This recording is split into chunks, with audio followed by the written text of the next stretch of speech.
ہر طرح کی news update کے لیے جرنلزم ٹوڈے چینل کو سبسکرائب کریں اور بیل آئیکن کو دبانا نہ بھولیں۔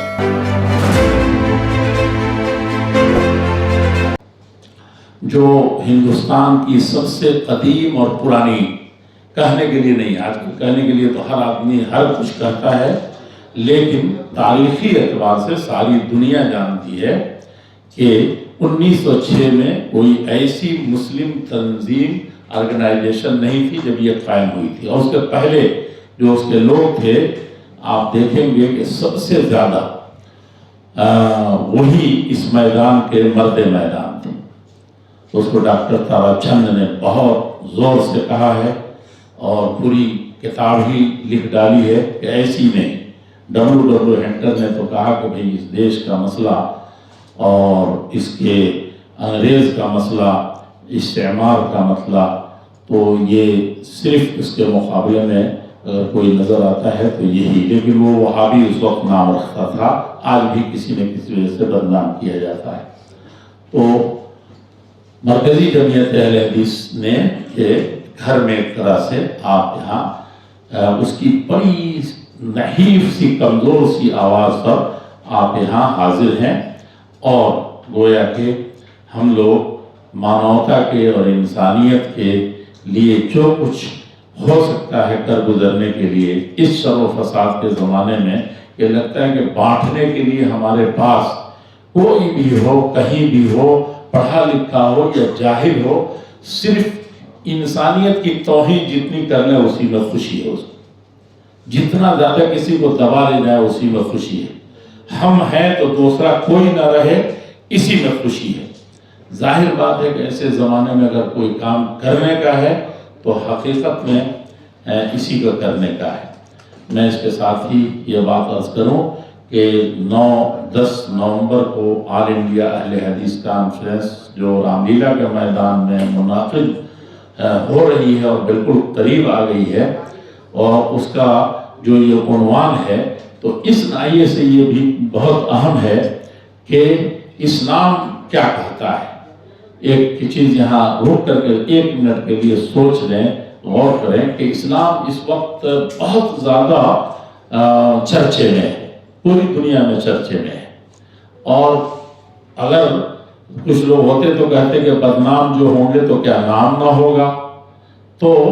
اس کا نام اس وقت بدنام کرنے میں ہو رہا ہے۔ یہ بڑی بدقسمتی ہے 2 حیثیتوں سے۔ ایک تو اسلاموفوبیا نے اس کو بدنام کرنے کا ہر ٹھیکہ لے لیا ہے، اور اسی طریقے سے مسلمانوں میں سے بھی بہت سے لوگوں نے یہ ٹھیکہ لے لیا ہے کہ ہم اسلام جتنا صاف ستھرا ہے، اسلام یعنی امن، شانتی، محبت کا جو پیغام ہے، اس کا اصلی حقیقی معنی اور ارتھ میننگ یہی ہے اسلام، سلم سے۔ تو گویا کہ انہوں نے بھی ٹھان لیا ہے کہ ہم بھائی چارہ نہیں جانتے، اخوت نہیں جانتے، بہت خامیاں ہیں، بہت کمیاں ہیں۔ تو یہ دونوں چیزوں نے بہت زیادہ اسلام کو دو راہ پر کھڑا کیا ہے، اور انسانیت سسک رہی ہے، بلک رہی ہے۔ اس کے ساتھ ہی دیگر مذاہب اور ادیان کے لوگ بھی، جہاں تک آپ دیکھیں گے، میں سب کو نہیں کہتا، نہ مسلمانوں میں نہ غیر مسلموں کو جو مسلمان نہیں ہے، کہ وہ بھی بہت اچھا کردار نہیں ادا کر رہے ہیں، اور میرے خیال سے کوئی دھرم ایسا نہیں ہے جو اخوت اور بھائی چارہ کو، محبت کو اور انسانیت کے، کم سے کم انسانیت کے احترام کو نہیں سکھاتا۔ یہ سب سے بنیادی چیز ہے، جو احترام، ایک دوسرے کی عزت، ایک دوسرے کے لیے مرنا، ایک دوسرے کے لیے جینا، اور کسی بھی شکل میں، کسی بھی رنگ نسل کا ہو، کسی بھی دھرم کا ماننے والا ہو، سب سے پہلے وہ انسان ہے، اور انسان ہونے کے ناطے وہ لائق تکریم ہے، عزت کے لائق ہے، اور اس کے بعد ہی کوئی بات ہے۔ اور اگر کوئی اپنے دھرم کا حقیقی معنی میں سچا ہے تو پہلے وہ تکریم کرے گا، تبھی کوئی اپنے دھرم کی بات کرے گا، بلکہ اپنے دھرم کی بات حقیقت میں اس کے منہ پر آئے گی تو انسان مانوتا کے اور صحیح معنی میں مان سمان سے ہی شروع کرے گا، اس کے علاوہ کوئی دھرم نہیں،